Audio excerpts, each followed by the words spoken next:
Chapter 18 Proximity.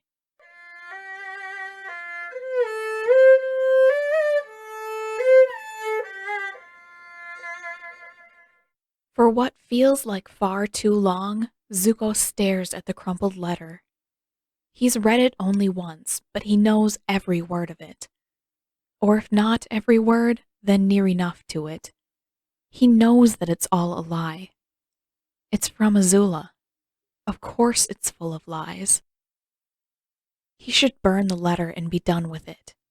He has no intention of listening to anything Azula has to say. Even if he still wanted to chase the shadow of Father's approval, he knows that he isn't strong enough. If he so much as shows his face in Shujing when the airship arrives, it seems too optimistic to think that they'll just fly away and leave him behind. In any case, they would never bother carting him off to another unstable village when he can't even walk. Which is fine with him. For possibly the first time in his life, the promise of Father's approval rings hollow. Zuko is past that. And as terrifying as the uncertainty sometimes feels, his shoulders haven't been so light in ages. But the letter still bothers him. Katara told him yesterday that she was going back to Shusoku for more supplies. He expected the clothes and the blankets, even if they seem a little unnecessary. But why did she bring him the letter? The seal was open. Katara must have read it. Zuko isn't sure how much that bothers him, or how much it should. What does bother him is the fact that even after reading the letter, she still brought it back to him. If she knows what Azula is asking of him, if she knows that Zuko is supposed to run off to Toku, then an endless string of broken villages afterward in search of Father's approval, then why show him the letter? Does she think that this is what he wants? Worse, is this what she wants for him? She can't. Right? Katara knows as well as he does, better probably, how far he is from being what Father wants him to be. She knows that he can't walk. She knows that he won't be able to help a village, much less put down a rebellion. He can't even make it to Shujing to meet the airship. So why bring him the letter? What's the point? Does it have something to do with whatever was bothering her yesterday? Will he get a chance to ask her? With a groan, he reclines back on his makeshift pillow and covers his face with an arm.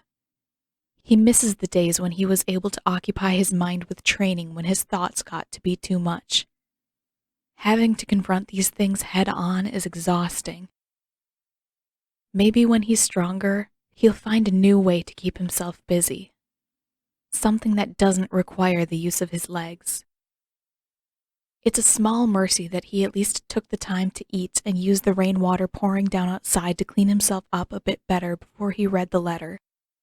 Now that he's seen Azula's words, his head is too full of echoes and worries to properly function. What did Katara mean by bringing him the letter? What's been bothering her for the past few days? And will she ever consider accepting him if he recovers enough to walk? Maybe it isn't such a bad thing that it's raining so hard. Zuko is getting stronger, but he isn't sure he can bear to face Katara right now. Not when it's all so fresh, when the questions hurt so much to think about. By the time that the rain ends and she comes back, he might be a little more prepared to confront everything. In the meantime, he'll do everything possible to regain his strength. He just wishes that his thoughts would quiet for a minute or two. He only manages to lie still for a few minutes before he grows restless again and has to sit back up to stare at the coiled letter again. Why did she bring it to him? The soft rush of the rain shifts, and when Zuko looks toward the mouth of the cave, he finds Katara just outside, an arm arched over her head as the rain slides away without ever touching her. His breath catches and he clenches his hands. I didn't think you were coming today. Why, because of the rain? It closes in after her like a soft, gauzy curtain. Water is never going to stop me. Oh, right. His face warms. What kind of an idiot is he to forget about her bending? I almost hope that it never stops. There's a soft, wistful edge to her voice, and she stares out into the rain. Zuko wants to watch her.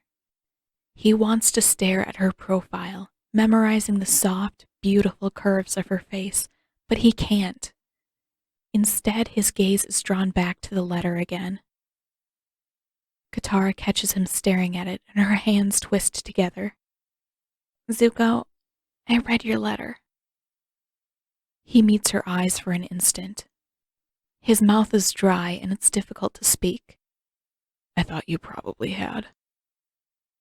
I'm sorry. The seal was already open when I found it. I know that's not an excuse, but It's fine. He isn't sure that he means it, but those are the only words he can find. But he doesn't care as much about the fact that she's read the letter as he does about the fact that it's here. Is it fine? She slowly sits down across from him. You look... He raises his remaining eyebrow, waiting for whatever comes next. Confused, I guess, she finishes. He snorts. That's true. He's confused about practically everything, and he doesn't know if it's ever going to stop. I don't understand why you would bring it here after you'd read it. He pauses long enough to glance at the crumpled letter again. If I was in your place, I wouldn't want me thinking about going back. Katara freezes. Are you thinking about going back? He can't find the words he wants. No doesn't seem like a strong enough word, and for the life of him, he can't think of a way to express the extent of what he feels. He can't find words to explain how badly it would end for him if he ever went home. How can he tell Katara that father would kill him for the crime of being too weak? And if he can tell her, then how will he ever convince her that he cares about more than his own safety? That he wants to leave that life behind? That he'd made that decision well before his injury? Rather than speaking, he touches the corner of the paper and stares at it until it crackles and bursts into flames. Katara exhales sharply, but Zuko doesn't look her way. He's not sure he can. It's one thing to know that the past is closed behind him, but it's another to confirm it, to let Katara see it. He hopes that at the very least she won't be upset by it. He hopes that she wasn't counting on him returning to his family for the help he'll inevitably need in the future. The silence starts to weigh on him before Katara slides a little closer and touches his hand. Are you okay with this? Are you sure?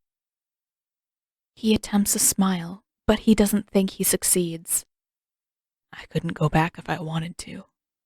I'm no use to my father like this. Would you want to? If things were different, if you woke up tomorrow completely healed, would you change your mind? He almost wants to laugh. It's an impossible notion. Katara herself has said that he'll probably have a limp if he learns to walk again. Even that would be unacceptable in Father's eyes. It doesn't matter what he would do if things were different, because they aren't, and they never will be.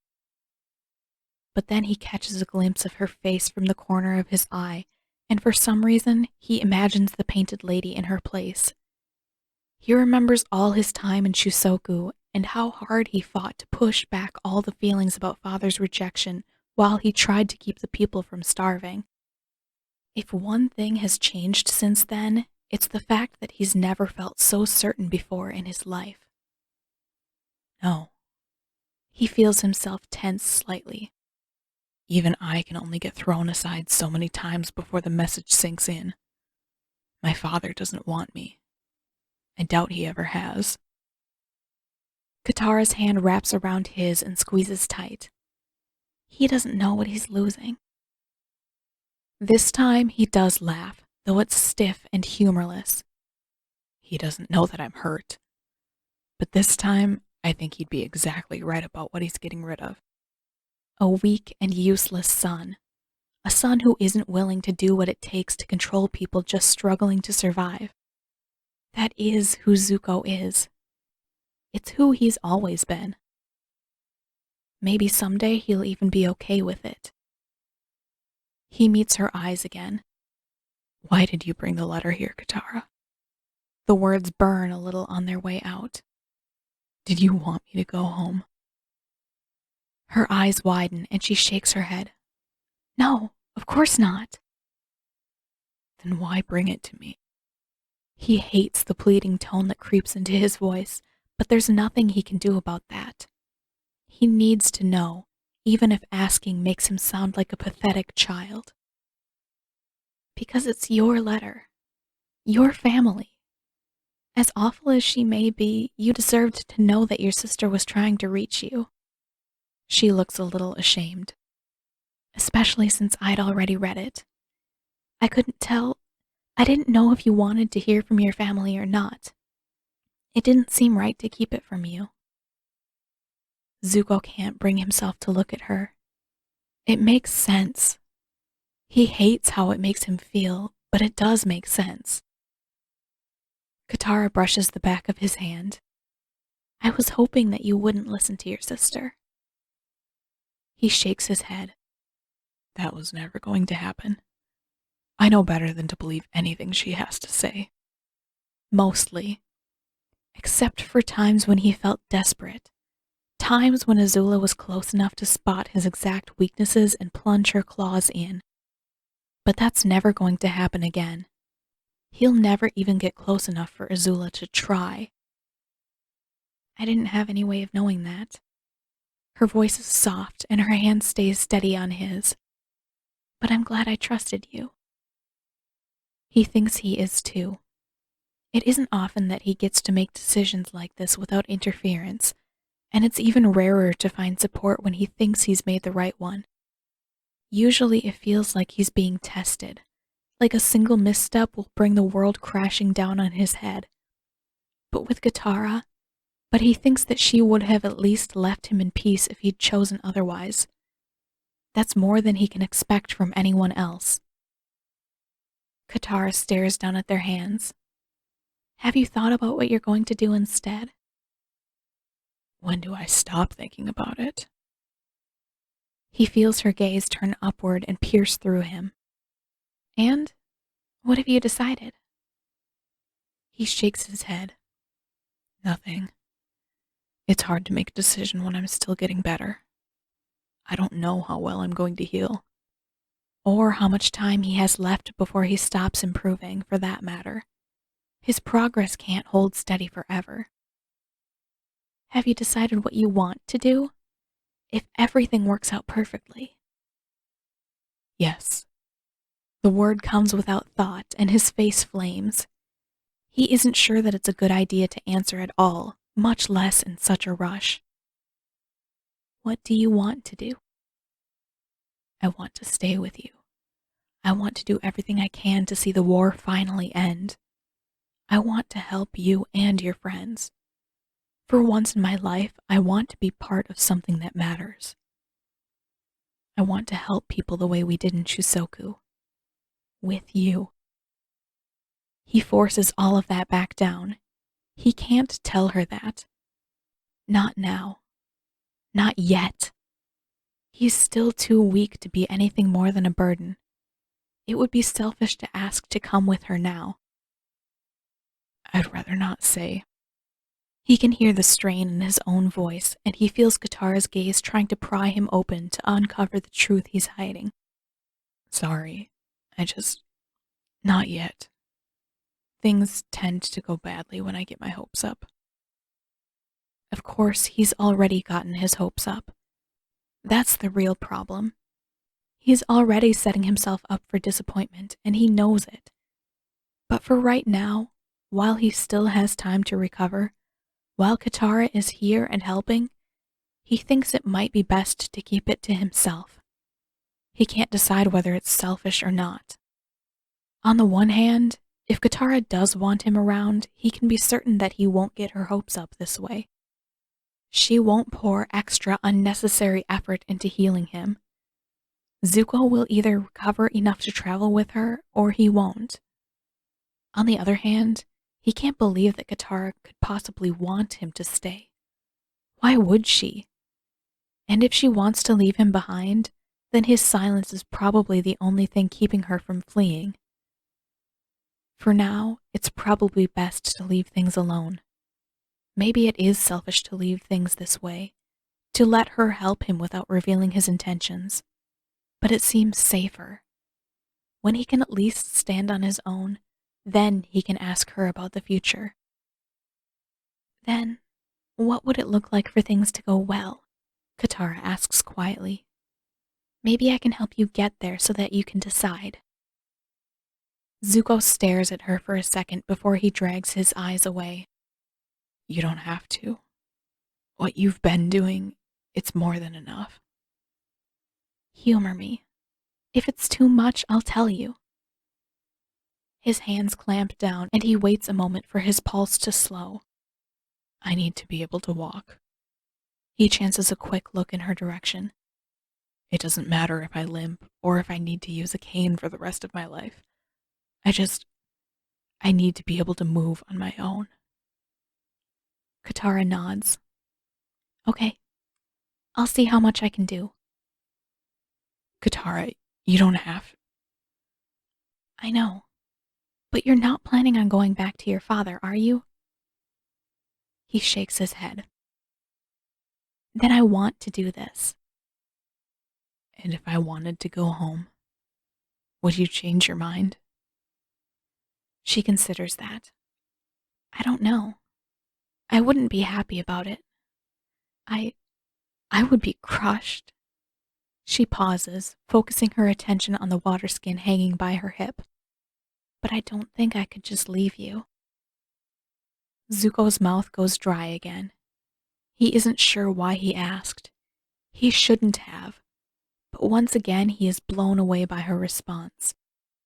I still don't understand why you would bother. She gives a soft little hum. Then I guess we're even. She scoots until she's sitting alongside him where she can see his back. Zuko cranes his neck toward her. What do you mean? I still don't understand why you saved me.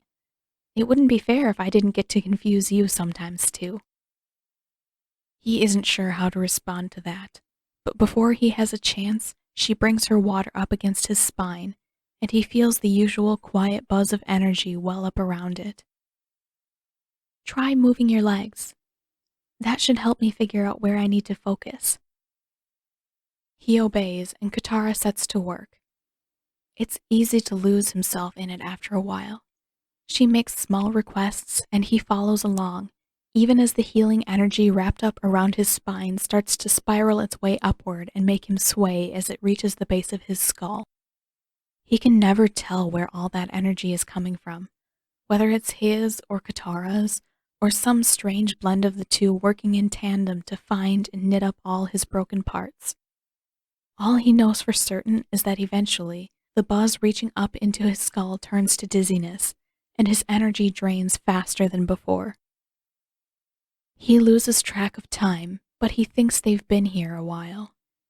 He thinks Katara must be almost through with this session, or if she isn't, then he is. He doesn't think he can stay upright for much longer. Maybe it's always been like this when she heals him. Maybe he always gets this dizzy, this tired, and he just hasn't noticed because the ground has always been there to keep him stable. Can you try moving your right leg one more time? Katara asks. Or he thinks she does. His head is full of buzzing and it's hard to bring his eyes into focus. He almost forgets which leg is the right one until the persistent ache catches his attention. Oh, now he remembers. The right one is the one that hurts all the time. He tries to force his leg to move, but he can't tell whether it works or not before he begins to list toward one side. The right side. He's oddly proud of himself for remembering that. Although he can't figure out how to right himself, he never hits the ground. Zuko? Zuko, look at me. Are you okay? He turns his head to find Katara's face hovering by his shoulder. Is she holding him? She must be. Sorry, he rasps. His tongue feels heavy and thick in his mouth. Sorry, I think I got dizzy. It's okay. Don't apologize. I was pushing you a little too far. Though his vision is hazy around the edges, he can see her face perfectly well. She looks tired. Her eyes seem heavy, and without thinking, he reaches up and brushes a hand against her cheek. Are you okay? She laughs, and the arms around him tighten just a little. I'm fine. It's getting easier to heal you now that you're getting stronger. She shifts, and the dizziness abates enough for him to realize that she's moving him to his makeshift bed. Is it? Once he's settled on his back, he finds her hand and grasps it loosely. You look tired. A short pause. Maybe a little. I'm sorry. Zuko, you don't have to. A yawn escapes her, and she rubs her eyes. It's okay, she says. I want to do this. I don't mind being a little tired. But she stares at the spare stretch of unused blanket by his side. Would you mind if I lie down by you for a little while? It makes his vision spin, but he shakes his head. If there is a reason to object to lying down beside her, he can't think of it now. All he knows is that they're both tired, and his mound of rumpled blankets is far more comfortable than the rest of the cave. It isn't until she's curled up next to him that Zuko realizes that he's still holding her hand.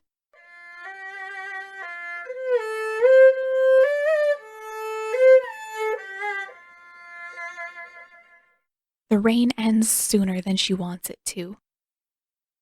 Walking to Zuko's little cave is nicer when the sun is shining, she supposes, but a part of her wishes that the rain had never stopped. At least while it's raining, she has an excuse to sit with Zuko, lingering for hours after she's through with healing him. At least while it's raining, she can be certain that Sokka and the others aren't getting any closer.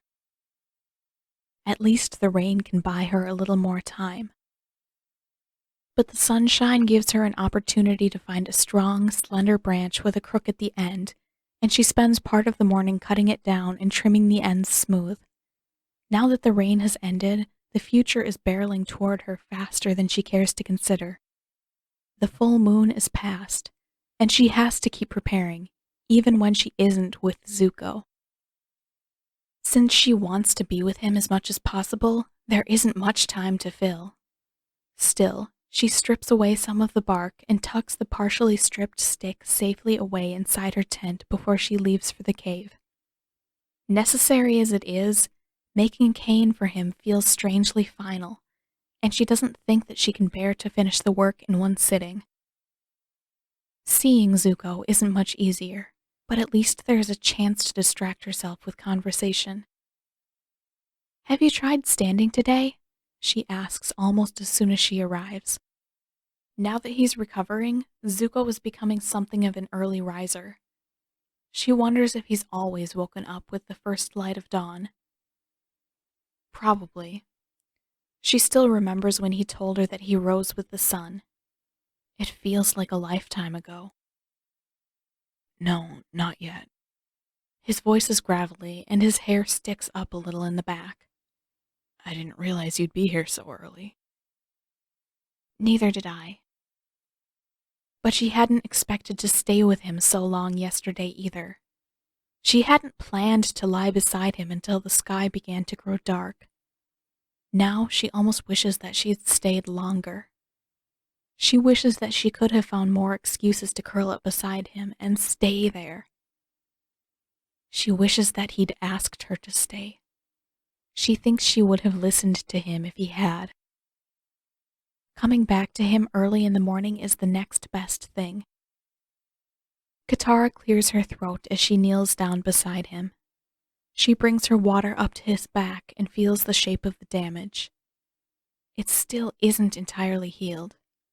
It probably never will be, but the injury feels so much smaller than it used to, and the jagged edges have all been smoothed away. Is it getting better? Zuko asks, voice hesitant. I think so. She pulls the water away.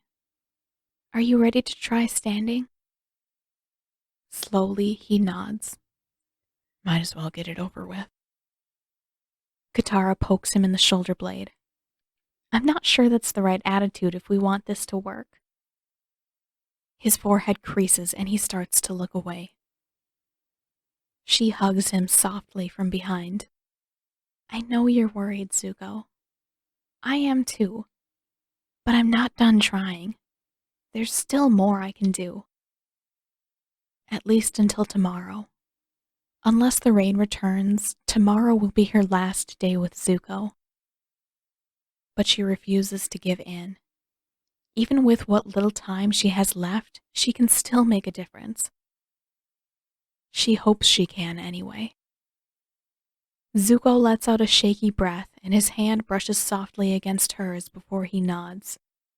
Okay, I guess I'm as ready as I'll ever be. I'll be right here, she assures him as she moves to kneel by his elbow. Whenever you're ready. He takes a moment to steady himself before he attempts to move. He is terribly unstable, and it hurts to watch as he struggles. It would be so easy to take hold of his arm and guide him to his feet. She wants to. He's going to be alone soon enough.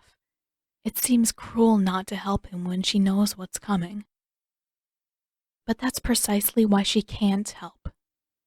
Not yet. Not unless he absolutely needs it. If he's going to make it out here, he needs to be able to do this on his own. Katara hovers beside him all the way, hands poised to catch him if he stumbles. There are a few moments when it seems close, when his balance falters and his legs waver beneath his weight, but he finally makes it to his feet. He has to duck his head to avoid the roof of the cave, and he sways badly. Katara reaches out to catch him, but he regains his balance before she can and leads heavily on his left leg. A bright, breathless smile breaks across her face. You did it. Zuko, this is amazing. He is pale, and sweat is beginning to bead on his forehead, but he keeps his eyes fixed straight ahead. After a shallow breath, he attempts a small, hobbling step forward. The first one goes well, but the moment he tries to rest his weight on his right leg, it buckles and he groans in pain. Katara catches his arm. I've got you. She starts to lower him back to the ground. Zuko shakes his head and grabs her wrist. No. His voice is strained, but his grip remains strong. Not yet. Can you help me go a little further? Her breath catches and she stares at him in profile. He means it. He really does. She nods. Of course I can. Holding his arm tight, she walks alongside him, one slow, painful step at a time. Zuko can't seem to handle any weight at all on his right leg, and it lags with every step, but his left holds steadier. It's progress. He's walking. At several points along the way, she expects Zuko to stop. His breathing is strained, and she can feel him shaking, but he keeps moving, jaw set in grim determination. Every step takes an age, and she can only imagine how much it must hurt. But there isn't much Katara needs to do. He leans on her only when he needs to, only when his right leg can't do the work itself. If he can do this, then he'll be able to use a cane. The future he's been hoping for, whatever it may be, is within his reach. They make it as far as the log outside the cave before Zuko has to stop. Katara's eyes prickle as she helps him sit, but she can't stop smiling. This is incredible. I'm so proud of you, Zuko. How do you feel? For the briefest instant, he smiles, but then he sways violently and barely manages to catch himself. Leaning sharply forward, he rests his elbows on his knees and his head in his hands. Like I held my breath and ran all the way up a mountain. She perches beside him, wrapping an arm around his shoulders to hold him steady. It will get easier. You've come so far in the past few days. I know things will keep getting better. Zuko nods, but his breathing is still shallow and shaky, his balance uncertain. A very long time passes before he can straighten without lurching from one side to the other. Katara doesn't mind. He can walk. He needs help to do it, but he can walk. Holding him upright while he recovers his breath is the farthest thing from trouble. In time, the dizziness will pass, and Zuko will learn to use his cane. He'll be able to leave this place on his own strength and carve out a life for himself. Even without her help, he'll be okay. She could almost ask him to come along with her when she leaves. He'll be strong enough to keep up after a while. With Appa around, there isn't much walking to be done. Zuko could learn to steer the bison and use his cane when they aren't flying, and help out with the cooking and washing around camp. She has to stop herself there. She can't imagine him ever agreeing to such an arrangement. She knows all too well how dangerous the travels can be, and after everything, she can't be selfish enough to put him at risk.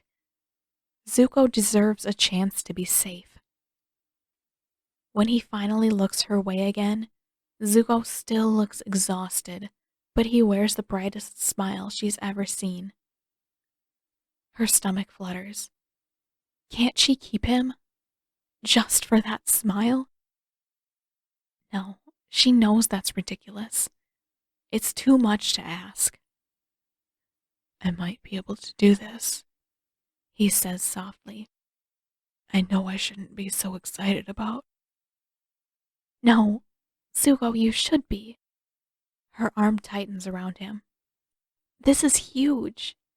If you can walk with me, you'll be able to walk with a cane, too. She's almost tempted to tell him that she has a cane for him lying half-finished in her tent, that she'll bring it back for him tomorrow, and he'll be entirely ready for the future. But she can neither bring herself to say it nor hold his gaze. Whatever you were hoping to do, you can do it now. Zuko seems uncertain, and he scuffs his palms along his legs like he's trying to wipe away sweat. I hope so.